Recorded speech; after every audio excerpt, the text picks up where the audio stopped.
Mapapansin ngayon ang pagdaan sa gilid kalsada ng mga tricycle, hindi lang sa Central Business District ng Iriga, kundi pati na rin sa iba pang bahagi ng lungsod.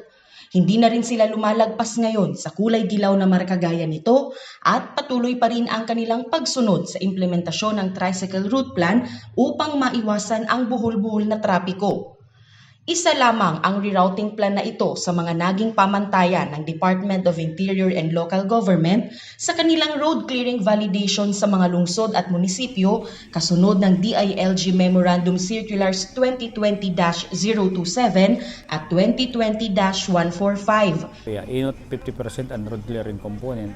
Ani kadua, ang ordinance component kung igong existing ordinance, ang pantulo, ang inventory component, dapat igong inventaryo kan gabos ng mga tinampo, maging barangay roads, city roads, and provincial roads. Or tayon kabali na pig-evaluate ninda. And ano pang-apat, ang displacement component, siyempre, in the course of the road clearing, may mga naapektuhan ng mga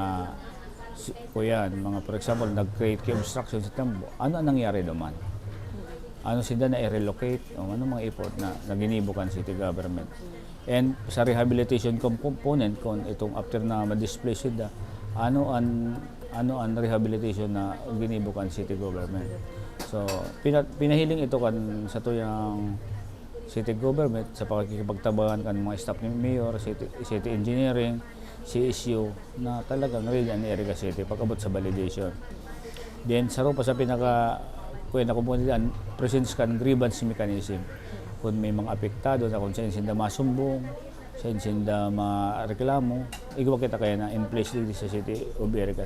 Ang resulta kan evaluation nila nakaguno ang Iriga Kimaray na rating.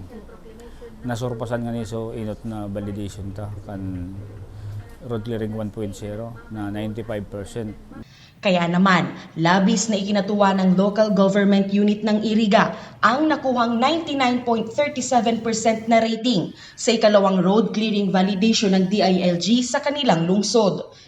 Gabos taon inaadalan na gabos man dahil maapektuhan, but din talaga may mga panahon na araw ka ito. Pero maray sa resulta na cooperative man gabos.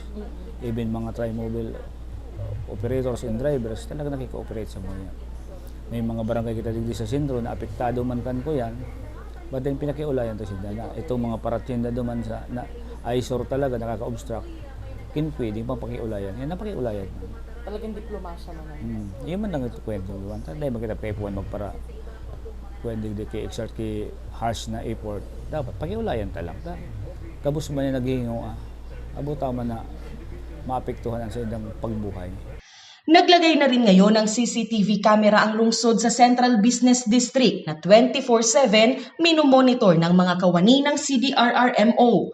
Ito pong strictly implementation kang mga no parking areas.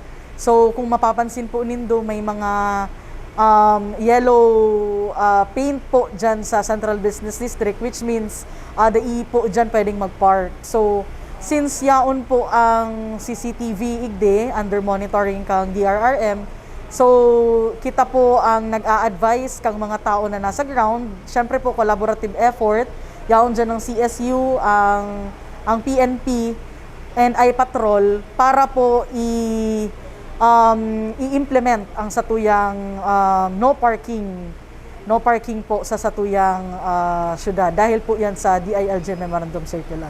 May hiling tulos nindo, may hiling duman sa CCTV kung sisay ang mga nagbabalga duman sa mga traffic rules kung dakulaon na bagay, and we intend to add more CCTV. So ang CCTV kaya hanggang sa Nicolas na, and also we also have the plan of synchronized. So gabos na barangay iguaman CCTV makikiulay kami na ilaog sa sarong mainframe para pati itong mga CCTV sa barangay makukuha po kang ma-incorporate makukuha kung DRRM. Ayun. Pinuri ng LGU, maging ng DILG, ang disiplina at kooperasyon na ipinakita ng bawat Irigenyo. Gusto ko lang magpasalamat po sa gabos na mga nag-cooperate lalong-lalo na ang sa transport sector, tapos sa TODA, tapos mga pedicabs. Salamat po sa gabos na nagtabang. CSU, PNP personnel, headed by Ma'am Paz Maestrado, and also ay patrol. So gabos po talaga nagtarabang para makuha itong mataas na rate. So we are very thankful and we are very blessed that almost all of the Irigeños were united. Kaiba ng Tamapuno Barangay di sa siyudad ng Iriga na kung pwede kung ano ang nahiling ta, ano ang pinapunan ta na magayon ang result, sana kung mapupwede i-maintain ta duro-diretso. Siguro igwa pa kitang second wave hanggang third wave, then after that igwa pa kitang weekly or monthly report naman sa DILG about the road clearing.